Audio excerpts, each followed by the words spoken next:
Martin's here with his deals. First, you have breaking news from the Financial Conduct Authority. Yeah, so the regulator's just announced major new proposed changes to the savings market that could affect millions of savers. What it said is, it's proposing that there are lots of people sitting on antiquated savings accounts that pay spit-worthily low rates down to 0.1%.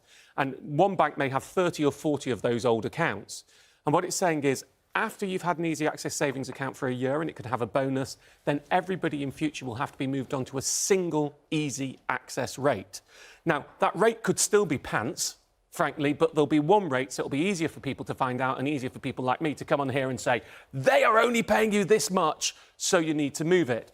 There is some interesting consequences here, though. First of all, they have said they do expect the top rates for savers, which aren't that good at the moment, to come down a little bit, but that for the bottom rates to go up. So that's somewhat worrying for those who actively move their savings. And also, we do have some accounts where the rate stays good for more than a year. Well, it won't now, because you'll move to the pants rate after a year. It is a consultation. The pants rate? The pants is rate. That listed in their... That's a technical term. It's trust me, it's what it will be, but it will be a pants rate, but exposed pants, which is a rather good thing.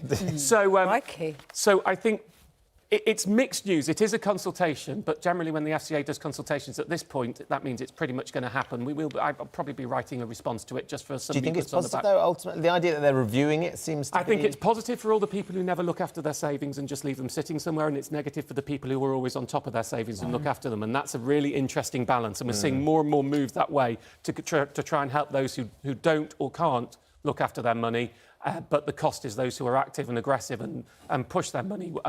pay the price a little bit. OK. Cheap broadband? Yeah, so ending midnight tonight, broadband is all about getting short-lived deals that don't last very long, and there's one of those available right now. Lots of people going through their finances right now.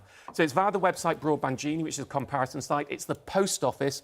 Broadband and line is £16 at the post office, but go via the Broadband Genie website. These are always postcode dependent. About 90% of people can get them. And you also get a £50 Amazon voucher. Factor that in over the year's contract, and it's broadband and line for the equivalent of just under £12 a month.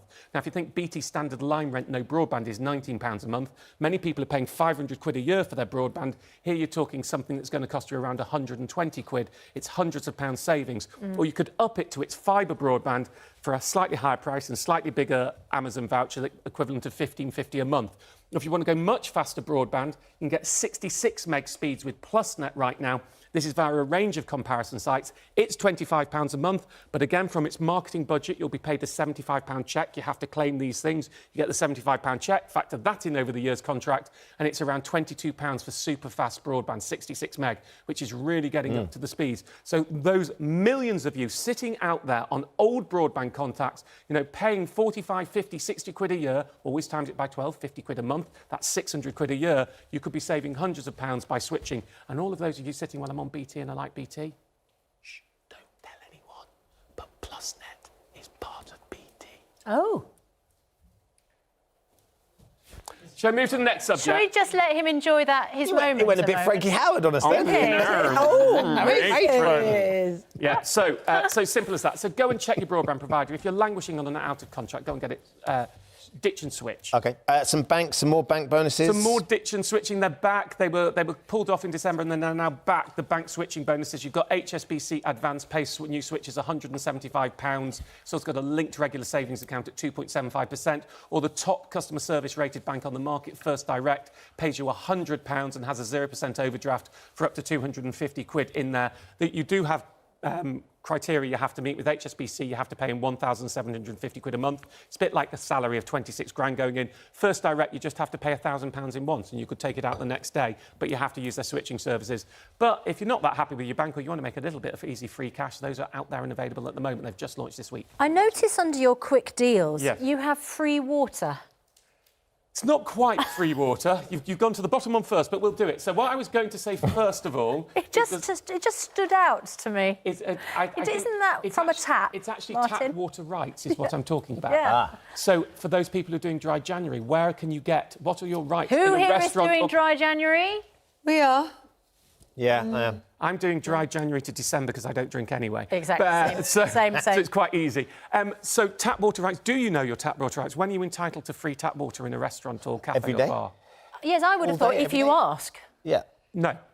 You are only legally entitled to free tap water in England, Scotland and Wales in somewhere that also serves alcohol. You don't have to be buying alcohol. If they serve alcohol, you have to give you free tap water. But in cafes and fast food restaurants that don't, they're not legally obliged to give you free tap water, although many do. But it is worth knowing if they serve alcohol, you are legally entitled to it. So if you sit that was the tip I was going to I give. like If it, you I sit like down it. and say, we'll have a jug of tap water, and they say, sorry, we only got bottled water, if it serves alcohol, then can say, they're I'm in really breach sorry, of the but regulations yeah, and they should be that's- giving you free tap water. I'll do the rest of that one. I was also going to say, right now, if you do want a free pint, if you are drinking of cider or ale or gin and tonic or soft drinks... A pint of gin and tonic? No, not a pint of gin and tonic.